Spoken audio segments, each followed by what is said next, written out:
go. Yep, and there's the problem. And I guess my introduction is to split the room. And they say that, never forget Nikki Haley said that we could never win a general election with President Trump. And in this nation's darkest hour, President Trump could have done anything else with the twilight of his life, but he decided to risk his life to save this republic. Never forget that. Amen.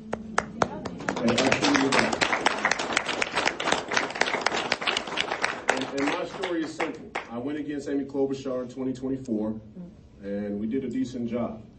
Gained about 6 points from Neuberger, 41%, flipped 27 counties. I think I had the second most United States Senate votes in the history of the Minnesota Republican Party. Jason Lewis being the first. 1.3 million votes.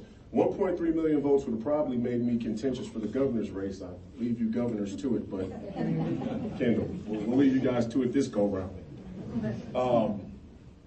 But here's the problem. Problem is, 2024 referendum was on the American people. We answered that referendum. President Trump was successful, had a great coalition. We brought in some independents, some Democrats, Maha, RFK Jr., Tulsi Gabbard, a lot of others, and we got it done. 2026 is going to be a referendum on every last one of you in this room. The Republican parties in the swing states, and Minnesota's a swing state.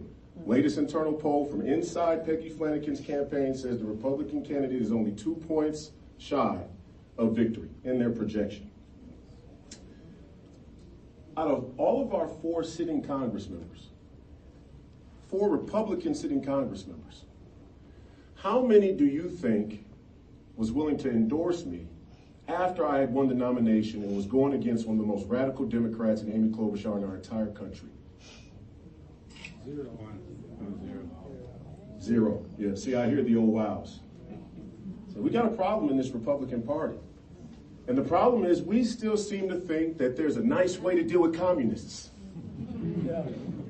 We still seem to think there's a nice way to deal with Satanists. There is no nice way to deal with Satanists and communists. There's one way to deal with Satanists. There's one way to deal with communists. And that's tough. Some people don't like me. I'm brash. I cause division. Ooh, division. Scary word. Time is up for an introduction. Thank you.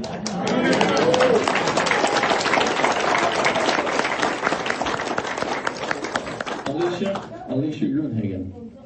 3 minutes, personal introduction.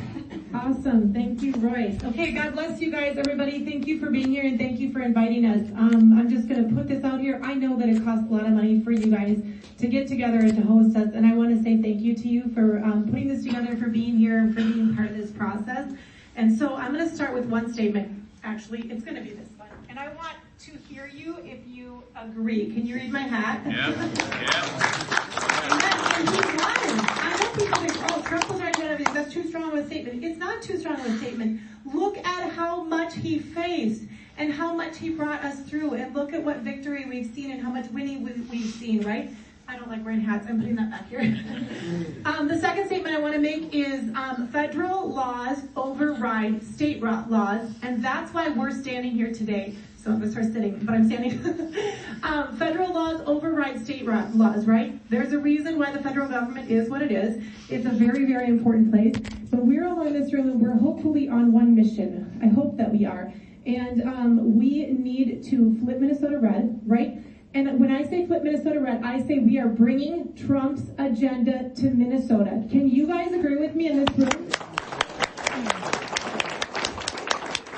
I certainly hope so, because we have too many times that we've lost elections for being too moderate. And I'm just going to say that I am not going to be moderate, and I'm not going to support a moderate candidate in any race. I want to see Trump's agenda brought to Minnesota, and I want to see it done strong. I believe it's the only path to victory. I believe that it's the way to win. So I probably forgot to say my name. My name is Alicia Gruenhagen. And, what? I'm Cindy. Oh, God bless you. Nice to meet you, Cindy. And it's really nice to be here. So I have the background that I have in politics is I watched my dad for years. He's in the state senate in Minnesota. His name is Senator Glenn Gruenhagen. If you love him, you go follow him or clap for him, whatever you do. I totally love my dad. Anybody in my family who has watched my dad in politics over the last 15 years would say, why would you do this? And the reason you do it is because you're called, and you feel a call on your heart to do it, and that's why you do it. So it starts with stepping out, presenting myself before delegates. Finally, after 3 times, I decided I'm going to run for endorsement. And so I'm here to just present myself before you. I have literature in the back and business cards, and you guys can grab what you need. But I'm glad to be here, and thank you for hosting us.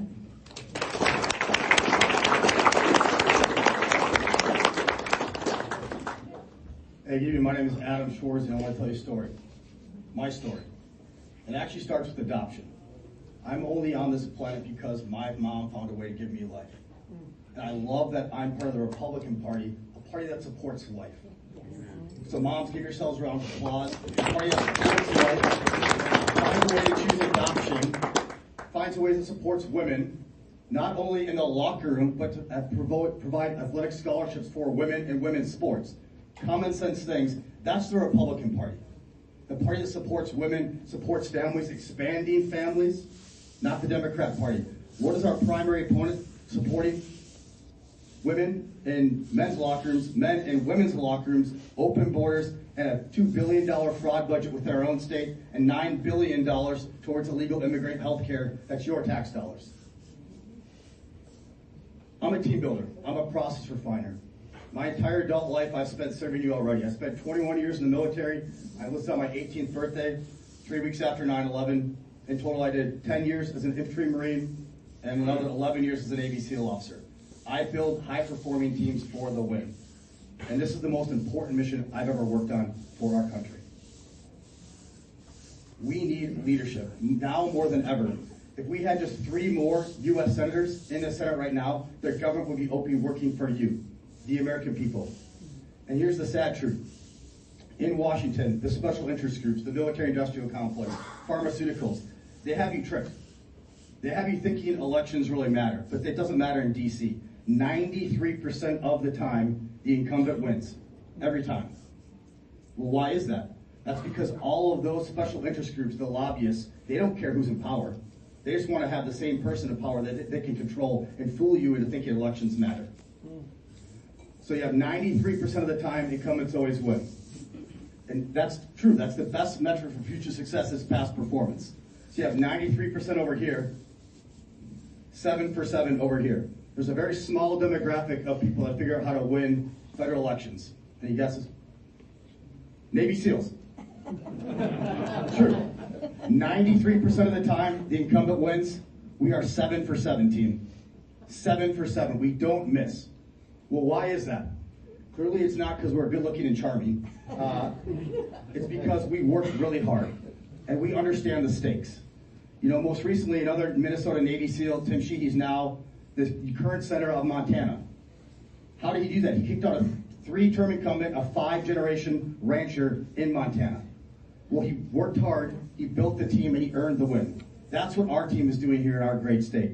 And how are we doing that? Well, we started immediately the same day that Tina Smith stepped down. We already had a grassroots movement across the entire state. We have congressional nodes, leadership centers across every single congressional district. Also, I'm happy to say that we just came out with the most funds that have ever been recorded in a statewide election for the midterm this cycle. We've got over $600,000 banked, and we've got over 3,300 donors. And unlike the Democrats, 90% of my donors have come from the great state of Minnesota, where Angie Craig is running off of foreign donors, military industrial, AIPAC money, lobbyist money. All of my donors have come from Minnesotans and hardworking Americans. I build teams. This is the most important mission I've ever led. I want you on our team. God bless you.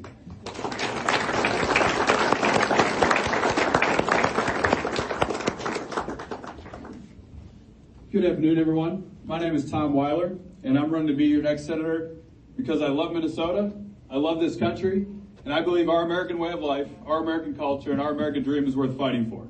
And my goal is right over there, make Minnesota great again. We can do that together, the folks in this room and Republicans across this state. I want to represent you in Congress because I have experience in national security, problem-solving acumen that I developed over 20 years of military experience and working at DARPA. I have experienced medical setbacks, understand the need for a strong medical system, understand the VA and how to fix that for other veterans. And I believe that I'm uniquely positioned based on national security and problem-solving experience, along with my strong moral background based on my faith and family, to be uniquely positioned to defeat Angie Craig and Peggy Flanagan. That's what we need to do as a Republican Party. Get a win statewide, and that's how we affect change. That's why I'm running to be your next senator, to affect change in Washington, D.C. And the three biggest things that I think most Minnesotans agree with, and I'm happy to discuss with all Minnesotans for the next 12 months as we come together to select a candidate that's going to go out and get a big win statewide, is the three biggest topics I'm focused on are safety and security. To me, that's a continuum from the streets of Minneapolis to the suburbs, to the rural areas of Minnesota, up to the northern border, the southern border, and over to the Middle East, Europe, and over the Asia Pacific. Now, different solutions are required to maintain safety and security in each of those sectors, but it is a continuum. You look at the southern border. That's clearly affects national security, affects international security, and protects every American's prosperity and livelihood by securing that border.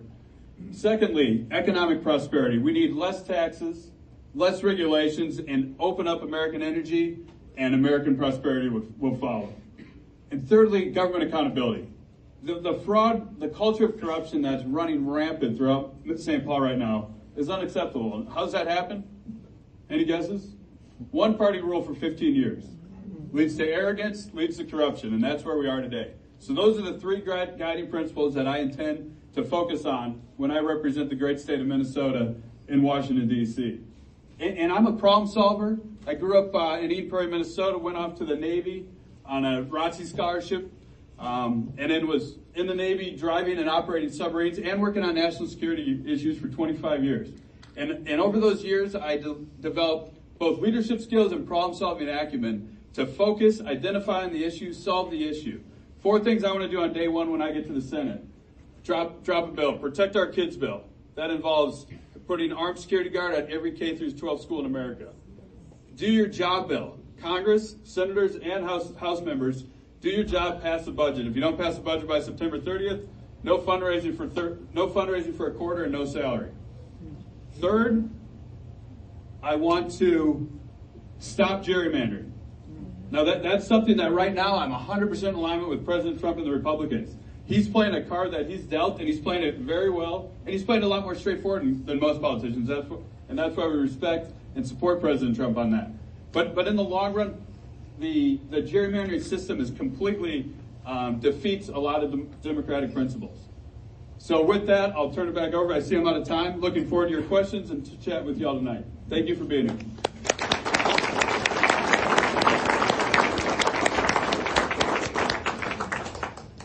I have, I believe, 3 questions for the Senate candidates. I got a question. This is not a I know. debate or question. No, sit down, please. We will. This is for the candidates, ma'am. How we're going to do this is I will ask the question, and you'll each get 2 minutes to answer the question. If you want me to repeat it after one of you has spoken, I will do so. It'll also be up here on the screen. And let's start with Alicia.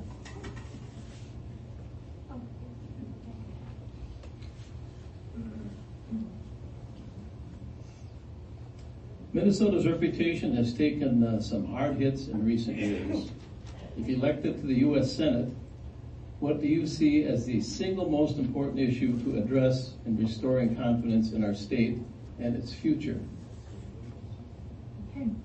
I'm going to go back to Trump's agenda, and I'm going to keep pushing that all night because he has done a really, really good job cleaning up Washington, D.C., which I think a lot of us heard and maybe even saw the crime in Washington, D.C. I think part of the problem is that we've got crime from the top to the bottom in Minnesota. We've got the stuff that's in the streets, and we've got the stuff that's white collar in Minnesota. Do you guys agree with that? I think we can all agree, especially with the fraud that's been exposed. So I would say that I think for 2026, I do believe that with the way that Walz made a total fool of himself, and you can quote me, Star Tribune, for saying that, in the election, in the last election, I think there are some moderate Democrats that will come over and vote our way because they've seen the insanity and the corruption and the fraud in Minnesota. So I think it's important to push Trump's agenda, both for security and safety, for exposing fraud. I support his energy independence, his big beautiful bill, his tax cuts.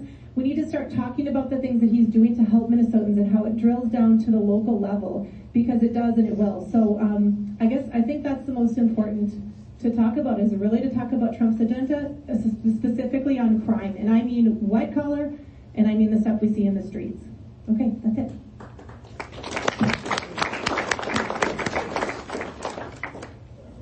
Is Adam next or is it Tom? Order right there, I think. Do you need me to repeat the question, or Yeah, is it the question single is, most- there's been some reputational hits in our great state. I think the main reputational hits named Tim Jazz Hands Walls and his sidekick Peggy Fight for Trans Kids with Knives Flanagan. I think we can all agree that's the biggest embarrassment, and now on a national scale. Our embarrassment within our own state is now a national joke. If you look at every other swing state in our great nation, they figured it out. But why not us? We haven't won a statewide election in 20 years. That is, I say, our most pressing issue for our state. And how do we solve it? Well, we need to get together. We need to coalesce all sides of our party. And I don't care if you're the most grassroots people or you're the most establishment rhino. I don't care. This mission is too important, and it's not amongst your own party. And frankly, it's not even amongst the other candidates and Peggy Flanagan and Angie Craig. This election within our own state is truly about good and evil. An ideology that is failing us as Minnesotans and failing us as a nation. Now, if you look at what the Democrat Party would have rationally done after this last presidential shellacking they took, they would have rebranded, tried to get back some of the blue-collar Americans like you in this room, the unionized people that actually built things for themselves. They haven't done that. They doubled down on the radicalism, the ideology that's counter. We're about to elect a socialist Marxist to the financial capital of the entire world, and we're about to put a Democrat socialist Marxist as a mayor of Minneapolis. Things are not getting better for them. They're getting more evil and more worse. But how do we overcome that? We come together by building a team and fighting for our country together. And that's what my mission is all about. It's building a team for a stronger America, and that starts with making my hometown, Minnesota, great again. Thank you so much.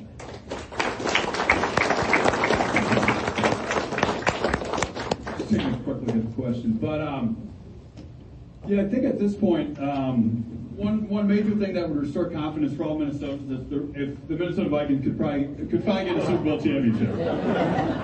You know, we have a great winning percentage, but no Super Bowls, unacceptable. So, so that's priority. But to me, I do agree with Adam that Governor Walz made this a very difficult decision. But to me, it comes down to fraud. And why it comes down to fraud in our state is because that is our taxpayer dollars getting stolen by fraudulent criminals, and we're not getting that money back. That's why one thing that I would like to do again on day one, it's going to be a busy day, but rebates. Everyone likes rebates, right? Especially when it's our money. So Minnesota fraud rebate. That I think has legs at the federal level because so much of that money that's been stolen by criminals in Minnesota is federal money and Minnesota taxpayer dollars. And that money just disappeared. That's great that we're somewhat identifying the fraud right now and attempting to stop it, but it continually snowballs. So to me, we need to stop the fraud, hold those accountable, and also, just as importantly, is get some of that money back. Billions and billions. What's the latest figure? 7, 12 billion? Whatever the number is. There's a lot of money out there that was stolen from us, from all Minnesota taxpayers, and we deserve to get that Minnesota fraud rebate. So that is, to me, the biggest thing to restore confidence in our own government is having the ability to trust our own government. And clearly, we need to stop the one-party rule in this country, get some strong, moral Republicans to lead us at the local level, the state level, and the federal level. Thank you very much.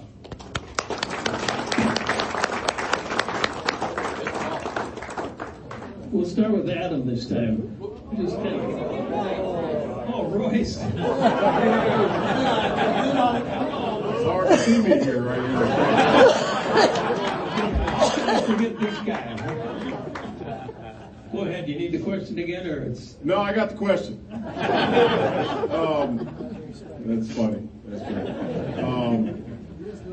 Yeah, just little. Yeah, I mean, I could talk about the enemies that we face until I'm blue in the face. Democrats, communists, Satanists, globalists, atheists, anti-Christian, woke, Islamists. I mean, the list goes up. Transgender jihadists you got on the list now. Crazy times. But the quickest way to restore Minnesota's sacred honor and national honor is sitting here looking me in the face. To all of you. And I don't say it to be cliche. I mean it honestly. You got to look at our party and you got to say, are we the Washington Generals? Anybody familiar with the Harlem Globetrotters? The Washington Generals, they come every night and they know they're going to lose and they get paid well to lose. And we have to decide right here, right now, are we going to be the Washington Generals or are we going to be the Patriots at Yorktown? Patriots. There you go. And in order to do that, we have to have tough conversations. Look, I want to have unity. Unity is great. I don't mind unifying, but what I have a problem with, unifying with a former governor candidate, a former governor, Tim Pawlenty, that says all of you who support Donald Trump are a part of this extreme MAGA base that we need to get away from. No. That's a problem. No, you're a former governor. He said it right in the Star Tribune article, right in the panel. He said, I'm glad there's so many governor candidates in this race because it means that a single person won't have to appeal to the base. When he says the base, he's talking about all of you. And you got to realize that those are the people who have run this party for the last 30 years. When Tim Pawlenty and those guys were scribbling down their political strategies, I was still in high school. So I'm a part of the new MAGA movement that says, you know what? Enough is enough. Enough is enough. We're going to fight. We're going to say it like it is. We don't care if they call us racist or xenophobic or Nazi, black Nazi. We don't care about any of that. We're just going to tell the truth. And that's the quickest way we can restore national honor and sacred honor in Minnesota. Tell the truth.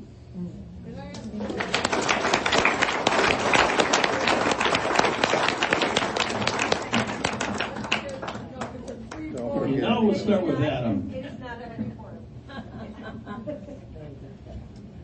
Next question is border security, crime, and drug trafficking. Drug trafficking and crime committed by individuals legally present in the country have affected communities across Minnesota. From rising addiction rates in our state cities, like Willmar, to growing violence in the Twin Cities and beyond. Here's the question. What is your plan for working with federal agencies such as the Department of Homeland Security and ICE to help make Minnesota a safe place to live, work, and raise a family? A country without borders is not a nation. It's a failed state. Do we agree? Yeah. That's actually, I think, the second best gift President Trump has given us this term. By the way, does anybody know what federal legislation we've passed in the House or Senate as far as border reform? None. You guys are educated. None, exactly. Who knows as a percent what we've had for illegal migration the second term? 99.9% reduction in illegal crossings. We know about the reduction in fentanyl, which has killed over 2 million Americans last year alone. 80% reduction, because that's what happens when you have a secure border. And that's the second order effect when you have a leader that actually is focused on the right things, like border security. So I look forward to helping President Trump secure our border, working with the Department of Homeland Security, working with ICE. And by the way, again, isn't it awesome that the Republican Party is the party that supports law enforcement and instead of trying to villainize them, calls them Gestapo? Like, again, the Republican Party is now the party of law and order, where the Democrats are the party of lawlessness and villainizing law enforcement. I do want to use the opportunity for my last 30 seconds to talk about the greatest gift President Trump has done. Because President Trump is the president of peace. As somebody who has fought my entire adult life in 9 deployments to over 75 countries, I love that President Trump is the president of peace. Because he's also the president of no new wars. And some of those places aren't even talked about in the news. Does anybody know where Azerbaijan or Armenia are? Yeah. Oh, wow, smart audience. Most people don't, and most people wouldn't be told that because the mainstream media tried to hide it. I served in that country about 15 years ago for a war that was going on for multi-generations. President Trump stopped that this term. Also, the genocide that's happening in Congolese. President Trump is putting an end to that. Pakistan and India, President Trump put a stop to that. President Trump is a president of peace. Israel, he actually deserves a Nobel Peace Prize, not for this administration, what he's doing in the Middle East, but for normalizing Israeli relations with Abraham Accords in the first presidential term. President Trump is crushing it for foreign policy, stopping foreign wars, and defending you and the homeland through smart border patrols. God bless you.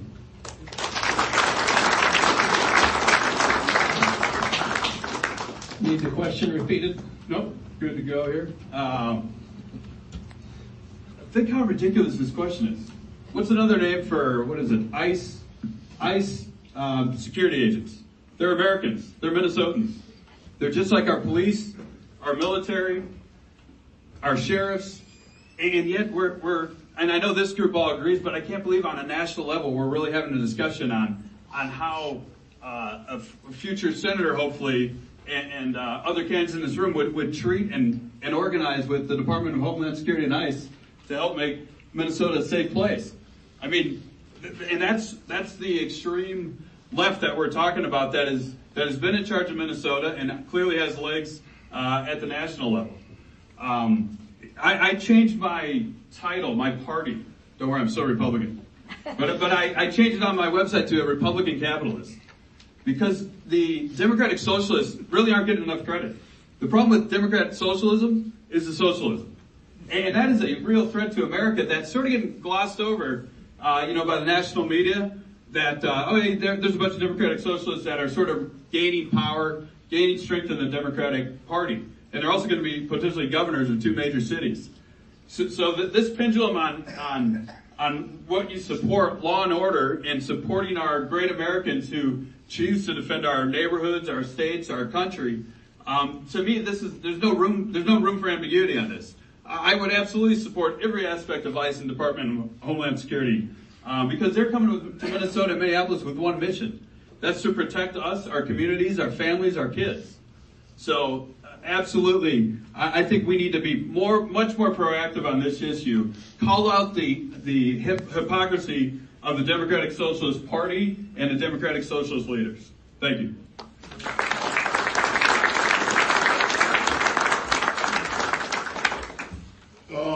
Well, I'm more extreme on this issue than most. I would support a full moratorium, full immigration moratorium until we get the 15 million illegal immigrants that came to this country under the Biden administration out.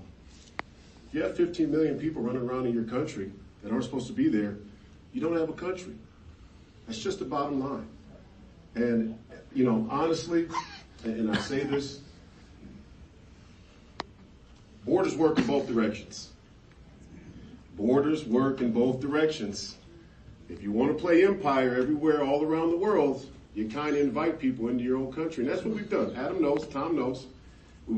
How did Ilhan Omar get here in the first place? Anybody remember Black Hawk Down? Am I right? I'm right. Didn't serve in the military, but I know my history. Yeah, Ilhan Omar's father was a nationalist, socialist warlord in the Horn of Africa and genocided a bunch of Eastern Africans there in the interest of our security state. And then you get little Ilhan the terrorist right here as a congressional member. You see how that works? Yeah, so we have to be conscious about how these policies play on both sides of the football. Most people don't want to talk about that part, but I will. The problem with our country, and look, again, I say it until I'm blue in the face. I wish I had an hour to talk to you. I don't. The Republicans and the conservatives had Washington, had the presidency, had the House, had the Senate just as many times as the Democrats over the last 30 years.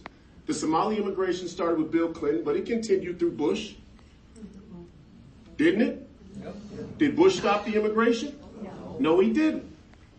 And then we ran Mitt Romney instead of Ron Paul, and I still just kick myself every night. I don't understand how that happened, but of course, we found a way. Point is, I'm extreme on this issue. We have to have a border, but it has to work in both directions. We have to get every single illegal immigrant that's in this country out. Moratorium, especially, and I say this honestly, especially from these Muslim countries that yell death to America. Thank you.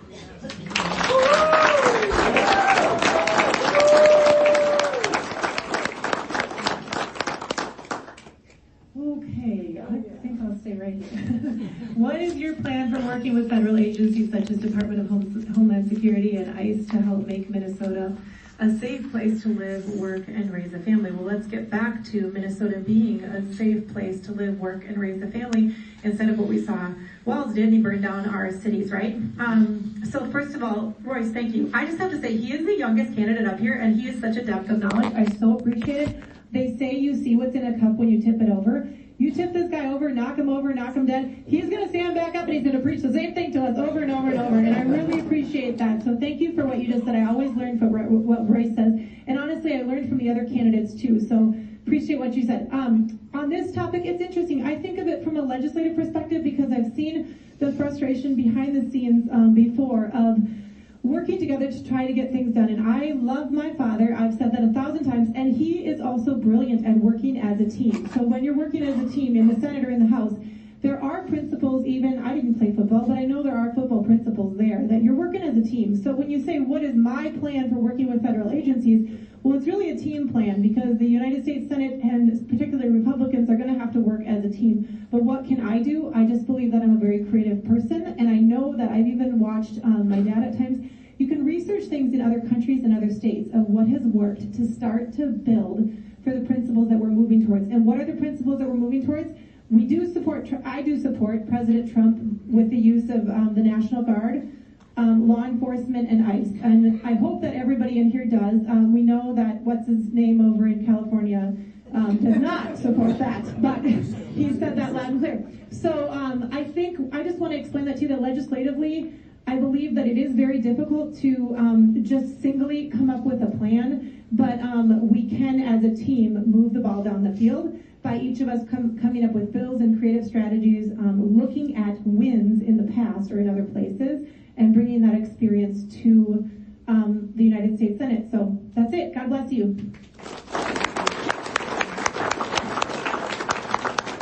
We're going to take a quick break here, just a couple minutes before the next question. So why doesn't everybody stand up and stretch your legs?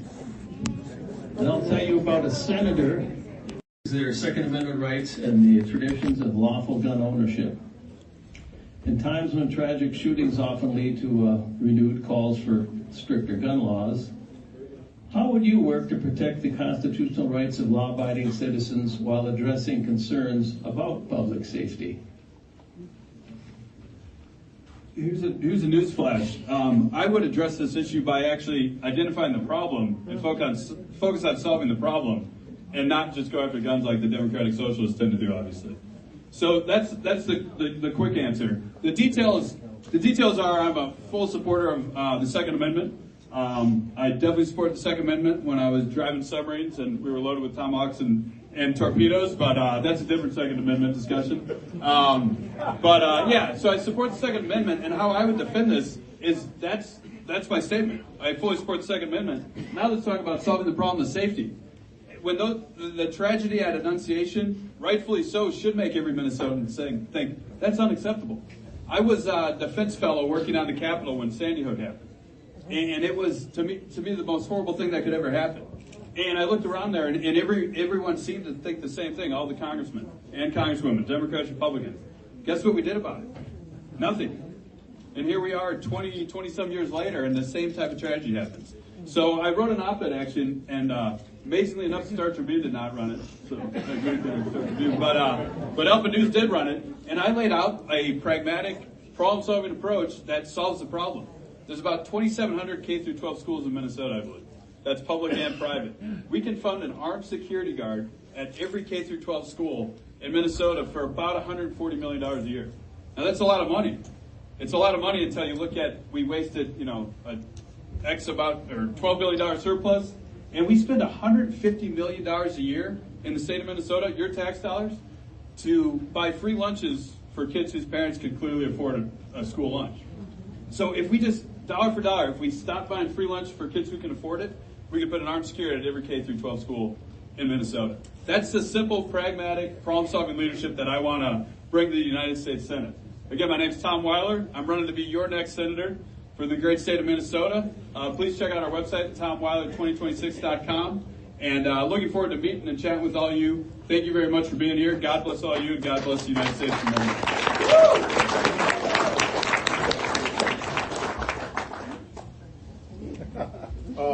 Okay. I'm an absolutist on the Second Amendment. I mean, you should have a tank, so we'll leave that there. I'll use the rest of you should have a tank. I'll use the rest of my time to kind of close here and say, we have a chance. We have a chance to flip this state red. And we can't abandon our posts anyway. I know a lot of people think about moving other places. It's scary what happens when you think about fleeing. You get your former governor as a vice president candidate, heartbeat away from the presidency. Can't run from communism, okay? We have a chance to win. We really do. You guys right here got to be the salt of the earth. We have to hold the principle and move people toward the principle. And that's tough. Same way it was for Christ. Not easy to tell people to live the way that they should live.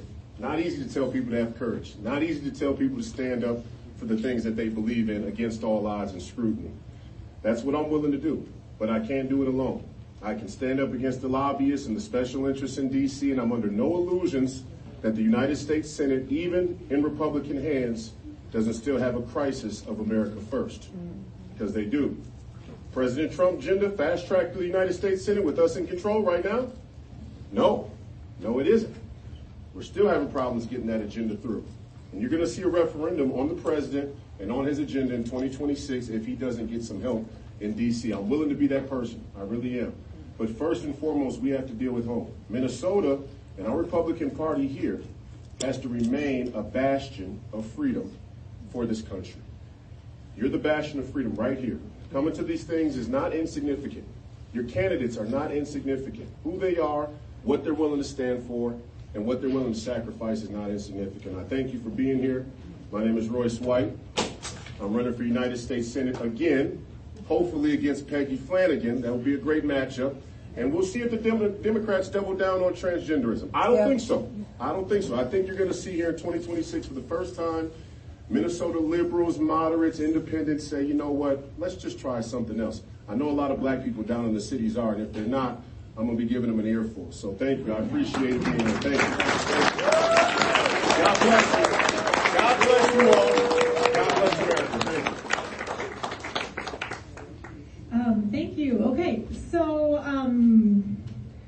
how do you work to protect constitutional rights of law-abiding citizens while addressing concerns about public safety? So yes, very strong on Second Amendment. The most recent event, unfortunately, and the saddest event, really maybe even across our nation, other than Charlie Kirk, which was devastating, would be this situation with Annunciation School. And so I'm going to talk to you about mental health.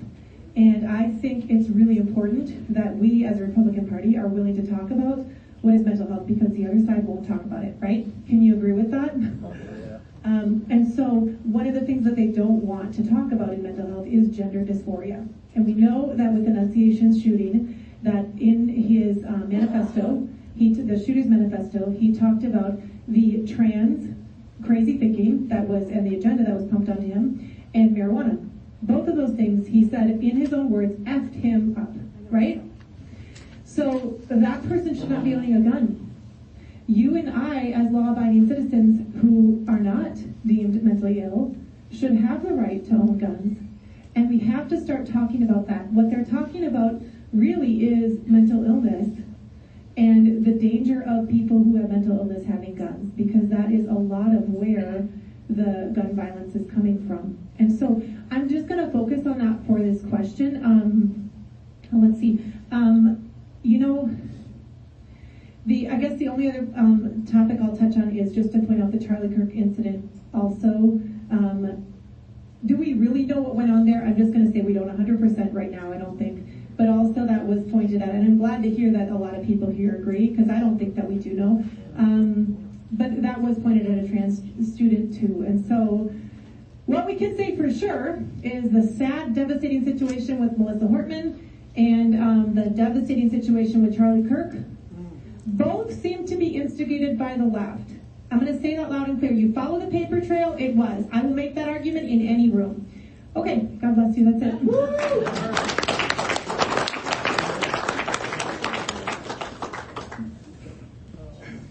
Let me be clear. Minnesota does not have a gun problem. That's right. Minneapolis has a mental sickness problem. Do we agree? People are scared about things they don't know about.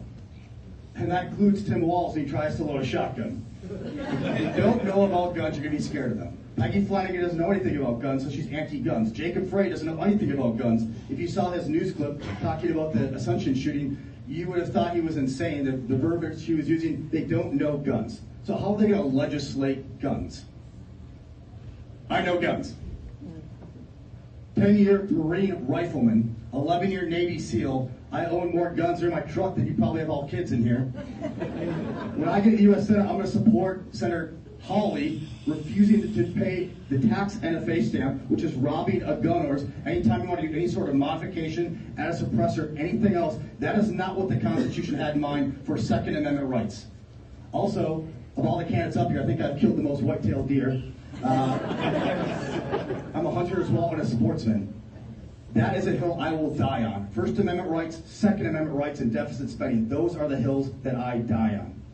We need leaders in the Senate who are going to fight for your rights, not capitulate to bureaucracies and continue to sacrifice your rights. And the Second Amendment right is a right.